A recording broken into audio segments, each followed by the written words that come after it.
O segundo orador inscrito é o deputado Antônio Carlos Mendes Tamer, PSDB, São Paulo. Vossa Excelência dispõe de até 25 minutos para o seu pronunciamento.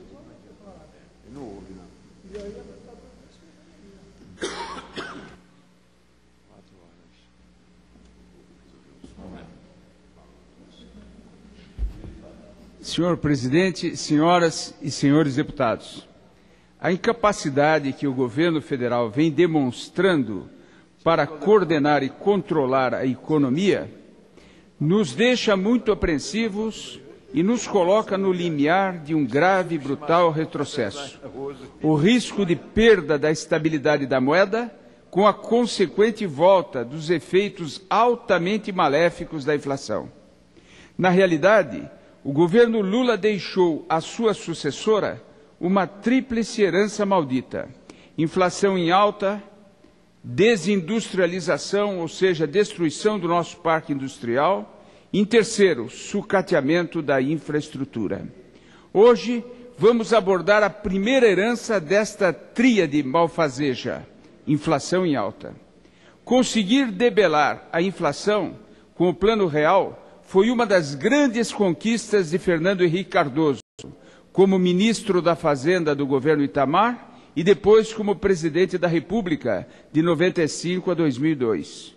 No último mês do governo Sarney, a inflação ultrapassava 80%. Sim, 80% ao mês. E nos 12 meses que antecederam a implantação do Plano Real, a inflação registrada pelo FIPE chegou a 5.200%. 5.200%. Os preços eram remarcados quase que diariamente. Além da perda do poder aquisitivo dos assalariados, a hiperinflação dificultava o planejamento empresarial e inibia drasticamente as compras ou as transações a prazo. Quem se arriscava a comprar um automóvel em 60 prestações ou um imóvel para pagar em 240 meses?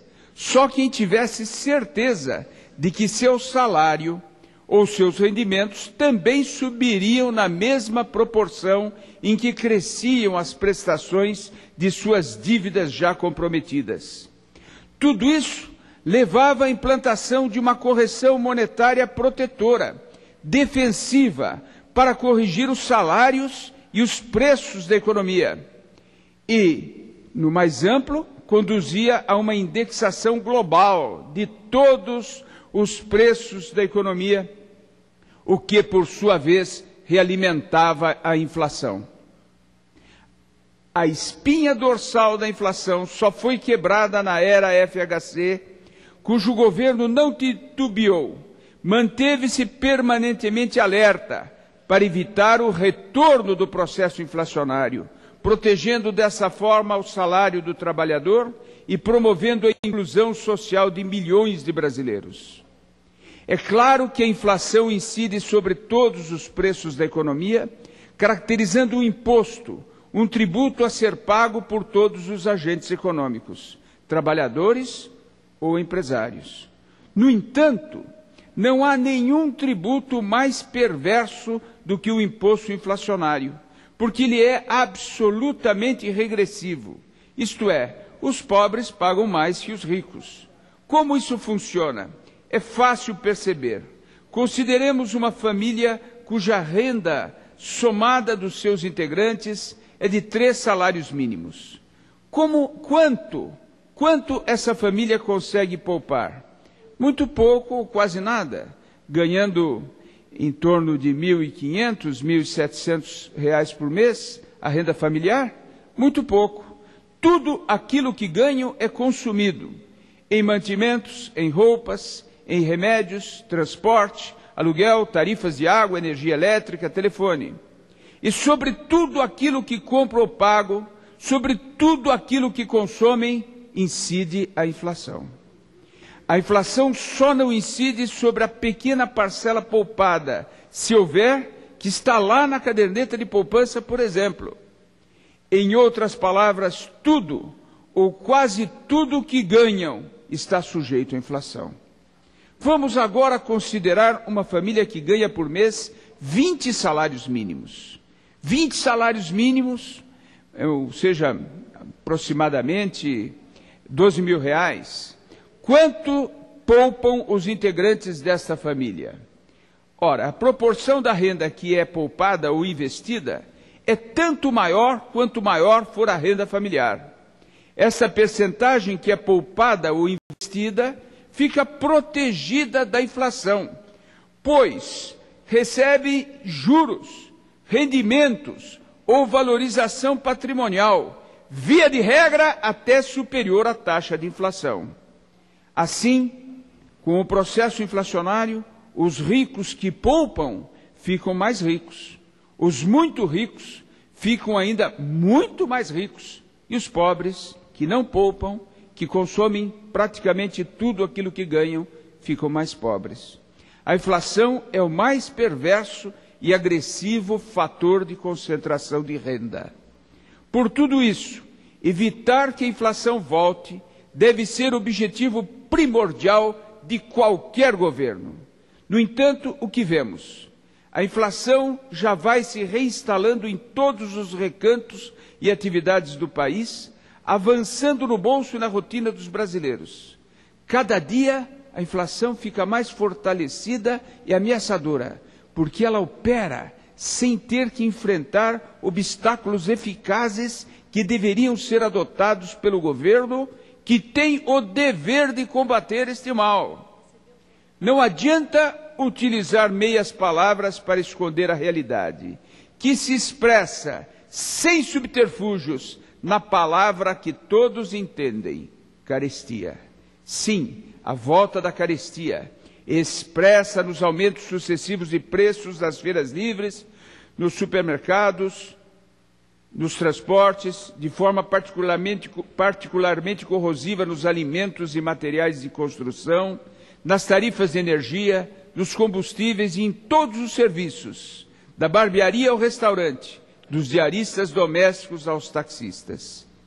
O economista professor da PUC do Rio, Rogério Werneck, afirmou em artigo publicado em 14 de abril passado: agarrado à ideia de que se defrontava com um choque de preços de commodities internacionais, que nada tinha a ver com os excessos de 2010, o governo federal entendeu que, ao lado da política fiscal, bastaria um aceno, um gesto. E assim, mal terminada a espalhafatosa coreografia de corte de gastos de fevereiro, o governo federal se permitiu anunciar nova e gigantesca expansão de crédito público bancada com recursos do Tesouro.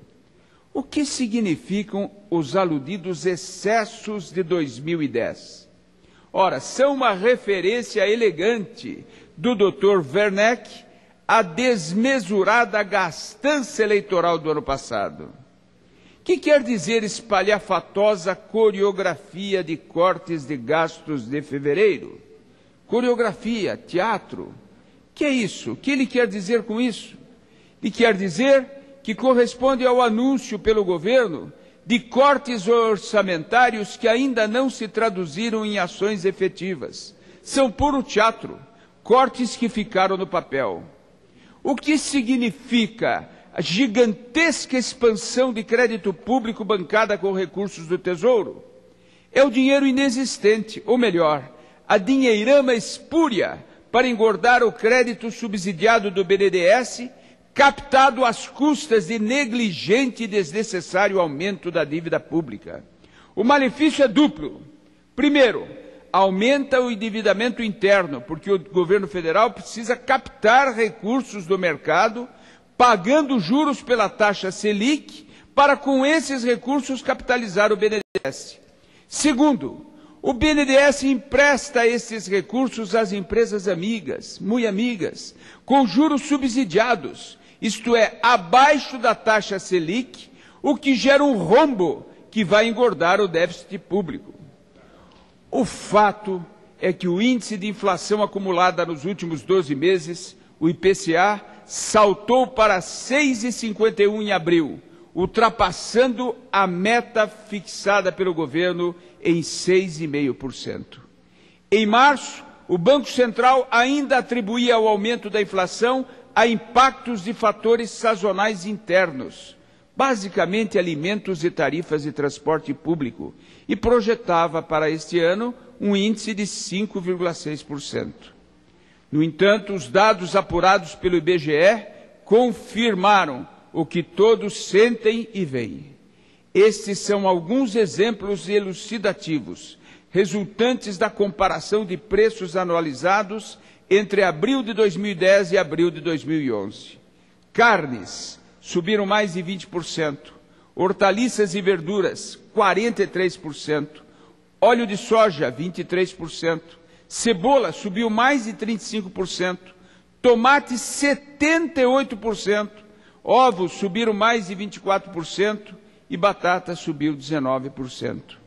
Para os mais pobres, para aqueles que consomem basicamente tudo ou quase tudo o que ganham em bens e salário, hoje a inflação já é mais do que 10% ao ano, já ultrapassa 10% ao ano.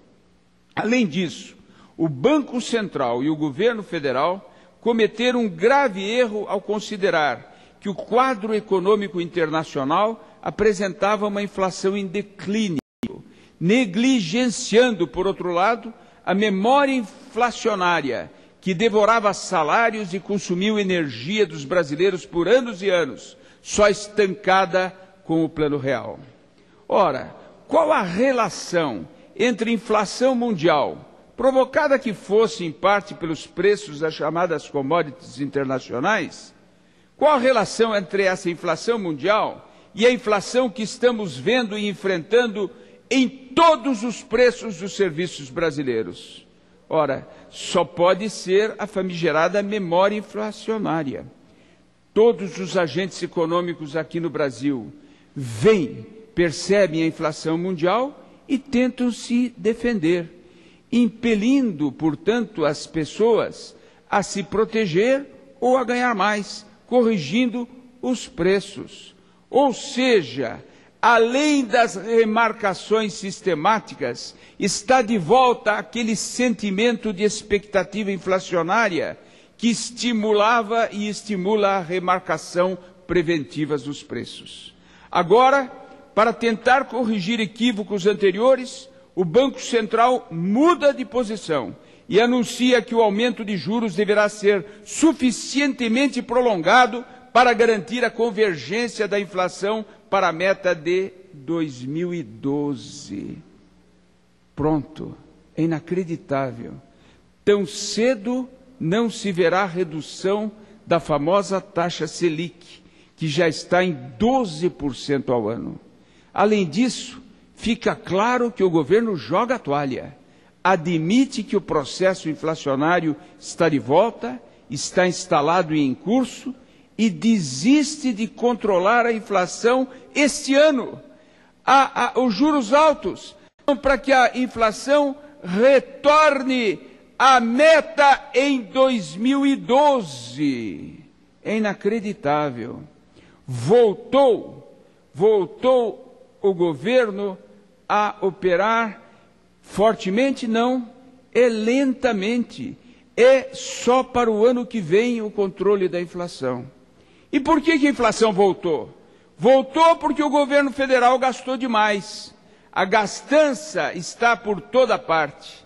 Foi o próprio governo que gerou inflação com o dilúvio de gastos que promoveu no ano passado, contrariando a lei eleitoral e recomendações técnicas de sua própria equipe, desprezando avaliações e advertências de especialistas, de lideranças empresariais, reagindo com ironia e comentários maliciosos contra parlamentares de oposição que alertavam sobre o descontrole fiscal. Só com propaganda, no mais das vezes enganosa, o governo Lula gastou astronômicos 10 bilhões de reais. No ano passado, ano de eleição, as despesas do governo federal, sem incluir as estatais, aumentaram 53%. As empresas estatais foram transformadas em aparelhos de propaganda oficial e tornaram-se caixas pretas. Essas empresas, que são patrimônio público, gastam milhões de reais com propaganda e não divulgam esses dados. Lula descumpriu, por outro lado, promessas de campanha. Não acabou com a terceirização de mão de obra no governo. Pior, aumentou em mais de 85% as contratações de mão de obra terceirizada e no governo e nas empresas estatais, segundo o levantamento recente do Tribunal de Contas da União. No governo federal, existem hoje 90 mil cargos de confiança, a grande maioria deles ocupados por apadrinhados, já que não é necessário concurso público. Na gestão Lula, nenhuma despesa cresceu tanto quanto a destinada ao pagamento do funcionalismo público federal. Desde 2002, os gastos subiram 56% acima da inflação e devem chegar a 200 bilhões este ano, numa folha de mais de 2 milhões de servidores públicos do Poder Executivo Federal. Um dos órgãos da administração federal que mais incharam nos últimos anos, nos anos Lula, foi a Presidência da República, enquanto que em áreas sensíveis, onde a melhoria do atendimento ao público é premente, como no caso da saúde, o contingente de funcionários diminuiu. A gastança do governo trouxe de volta a política de aumento da taxa de juros, ao invés de reduzi-las para estimular o investimento na produção. Comprovando que o anúncio de cortes era mesmo um puro teatro, uma espalhafatosa coreografia, como disse Dr. Rogério Werneck, o governo criou este ano mais 2 ministérios, pressionou o Congresso Nacional para uma doação de mais de 6 bilhões ao Paraguai até 2023 e o financiamento do trem-bala. Gestos e intenções opostas ao discurso de cortes na execução do orçamento de 2011. A dívida pública simplesmente mais do que dobrou no governo Lula, no retrocesso arriscadíssimo da política fiscal. Ao invés de reservar parcelas maiores da arrecadação de impostos para amortizar esta dívida e, com isto, possibilitar o crescimento sustentável, o governo Lula aumentou e continua aumentando agora, com a Dilma Rousseff, o volume da dívida, remetendo para as gerações futuras o compromisso de pagá-la. Em dezembro de 2002, último mês do governo Fernando Henrique Cardoso, a dívida pública no Brasil estava em 557 bilhões de reais. No final de 2010, totalizava 1,610 trilhões. Mais de 100% de aumento no governo Lula. Vamos ver agora um outro caso. O caso dos combustíveis, apontado pelo Copom como vilão responsável pelo surto inflacionário de março e abril. E este é um caso que ilustra didaticamente o ímpeto do governo federal em falsear resultados negativos na tentativa de ocultar os seus erros. A questão é a seguinte: foi a elevação dos preços internacional do açúcar que alterou e fez cair de tal forma a produção de álcool, a ponto de pressionar para cima os preços do combustível? Foi isso que aconteceu? Não. Essa alternância na produção de açúcar ou de álcool é rotineira, mas é limitada. Estima-se que não chega a 1,5 bilhão de litros a quantidade de álcool que deixou de ser produzida em 2010 para aumentar a produção de açúcar. Por quê? Porque os produtores de açúcar e álcool sabem que não podem aumentar desmedidamente a produção de açúcar, porque causaria uma queda dos seus preços no mercado externo. O que de fato ocorreu foi uma seca prolongada que derrubou a produção de cana-de-açúcar, diminuindo em 5 bilhões de litros a produção de álcool. Na verdade, faltou mesmo foi previsibilidade, planejamento governamental, uma política de estímulo à oferta que possibilitasse formar estoques reguladores suficientes para neutralizar essas variações da produção e oferecer mais produtos na entre-safra, que pudesse amenizar a escassez do mesmo em decorrência de quebra de produção, quebra de safras de matérias agrícolas ou por qualquer outra razão. Por tudo isso, o que nós vemos é um governo que não consegue tomar medidas no momento certo. O governo federal faz de conta que foi despertado para o retorno da inflação. Na verdade, ao contrário, mantém uma política fiscal expansionista, marcada pela manutenção de farto orçamento paralelo do BNDES, orçamento alimentado por transferências diretas do Tesouro, transferências não contabilizadas na dívida pública, o que é gravíssimo. Além disso, conforme afirma José Serra em artigo publicado em 12 de maio de 2011, uma das piores heranças do governo Lula não foi apenas a inflação em alta, mas o fato de a mega valorização da taxa de câmbio do real em relação às moedas estrangeiras passar a ser uma âncora anti-inflacionária exclusiva. O que é isso? Eu mantenho o dólar baixo para facilitar as importações, para inundar o mercado de produtos importados. Hoje, mais de 20% dos produtos consumidos no país são importados. Com isso, se castiga cruelmente o setor produtivo da nossa economia, diminuindo a competitividade das exportações brasileiras, principalmente de manufaturados, e aumentando a competitividade das importações, que vêm aqui concorrer com a produção industrial doméstica. Ministro Mantega disse que é preciso controlar a inflação mantendo o crescimento, que se for para controlar a inflação diminuindo o crescimento, é uma coisa tão fácil que nem precisa de ministro.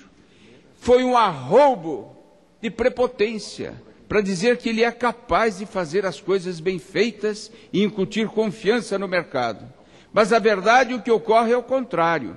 Nós corremos, com o ministro Mantega, o risco de termos uma estagflação. O que é estagflação?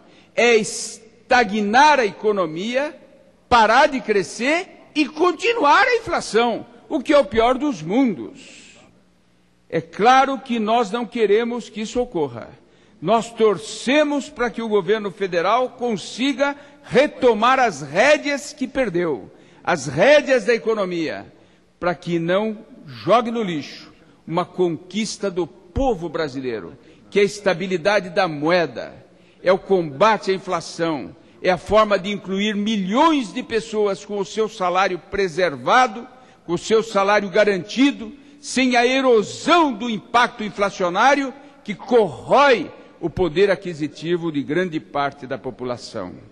Mas o fato é que as promessas alardeadas pela presidente Dilma Rousseff, que diz estar diuturnamente e até noturnamente preocupada, atenta às pressões inflacionárias, até agora não saíram do papel. Continuam sendo puro teatro, pura coreografia. Muito obrigado, senhor presidente. Próximo orador do pequeno expediente, deputado Nelson Marqueselli, PTB, São Paulo, ausente do plenário. A próxima oradora, a deputada Lauriette, PSC, Espírito Santo. Vossa Excelência dispõe de até 25 minutos para o seu pronunciamento.